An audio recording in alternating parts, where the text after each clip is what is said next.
teleskop yang saya ambil cukup hanya di Pulau Karimun, tidak berada di luar Karimun.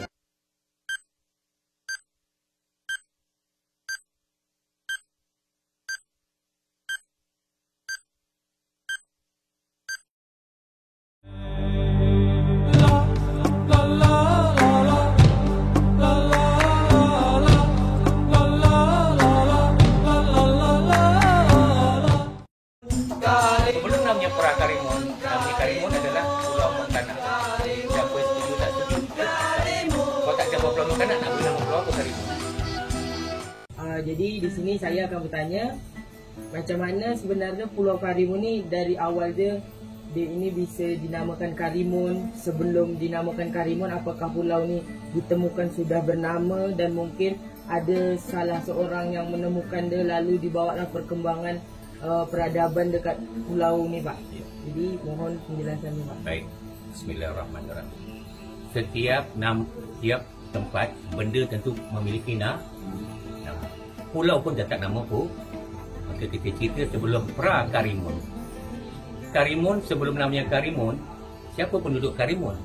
Ini katakan penduduk suku asli Karimun, iaitu orang suku laut yang hidup di teluk-teluk pada di daerah berada di wilayah Karimun. Dikatakan suku laut.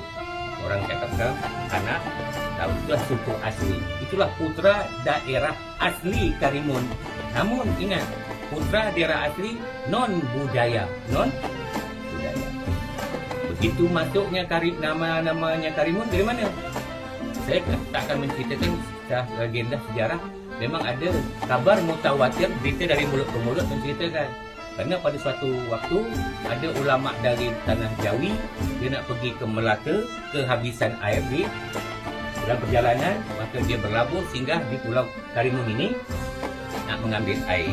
Pada saat solat subuh, waktu dia bangun, dia tengok cahaya yang sangat terang benderang cemerlang di Gunung Karimun, maka dia berdoa, Ya Karim. Itulah cerita. Namun saya tak akan panjang lebar tentang cerita itu. Saya tak apa nama tu. Dan siapa pun nak ngasih nama tu terserah. Yang penting Karim adalah bahasa apa? Bahasa Arab yang identik dengan itu kita ambil makna dulu. Jadi sebelum nama Pulau Karimun, inilah terkenal nama dulu apa? Nama Pulau Karimun, Pulau Mengkanak. Tak ada yang kenal Pulau Karimun ini. Tak ada yang. Belum ada pentadbiran, belum ada pemerintah.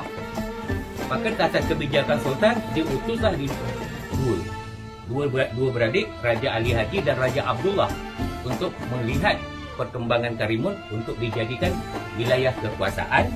Mana wilayah kekuasaannya masuk Karimun, Moro dan Kaseman. Itulah mulai dibentuk adanya pemerintah. Namun ingat, sebelum namanya Pra-Karimun, namanya Karimun adalah Pulau Mengkanak.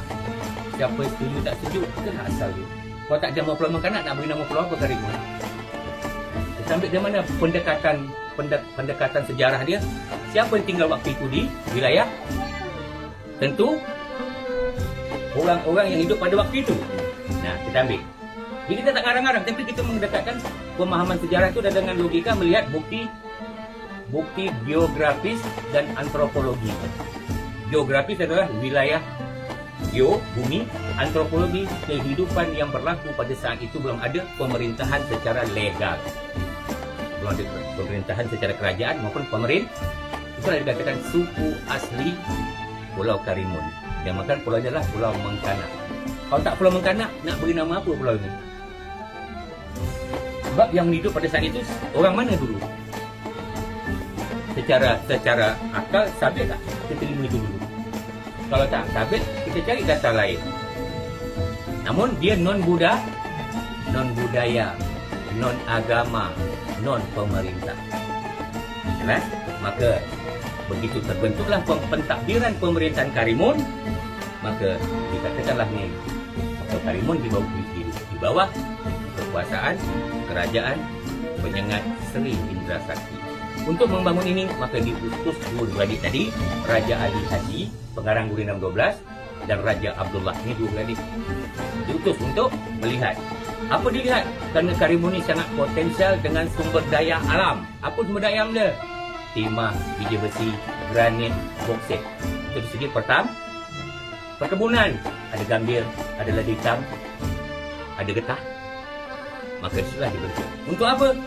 Kerana inilah wilayah perdagangan perekonomian yang akan dikem, maka harus ada satu pentadbiran pemerintah. Inilah pemerintah pertama, lebih kurang 1800-an, yang dipimpin oleh Raja Abdullah yang wafat di Tauhid Mekah. Dialah yang bergelar Amir. Ingat, setiap konteks Amir tentu itu kepanjangan daripada Amirul. Maka di sinilah mulainya pemerintahan Islam sebenarnya. Sesuai dengan nama. Sesuai dengan nama. Kemudian dia yang membangun ada nama Karimun, masjid yang bernama Al-Mubarak. Ini nama apa semua ni? Makanya agama pertama yang sah di Karimun ini adalah agama Islam. Tidak ada cerita agama Buddha, tidak cerita agama Hindu. Jelas? Jadi saya tak akan mencerita batu bersurat itu ada dari Buddha, badan yang dari Hindu. Saya tak akan cerita itu. Saya menceritakan fokus kepada pokok asal adalah pemerintahan di Karimun. Itulah mulai kita berbudaya, mulai kita beragama, mulai kita beradat istiadat dan bermartabat.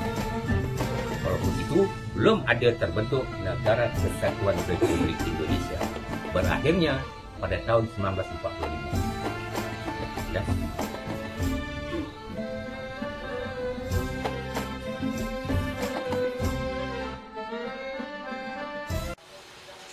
Contoh ketemu sejarah situs yang dapat disaksikan adalah salah satu adalah masjid.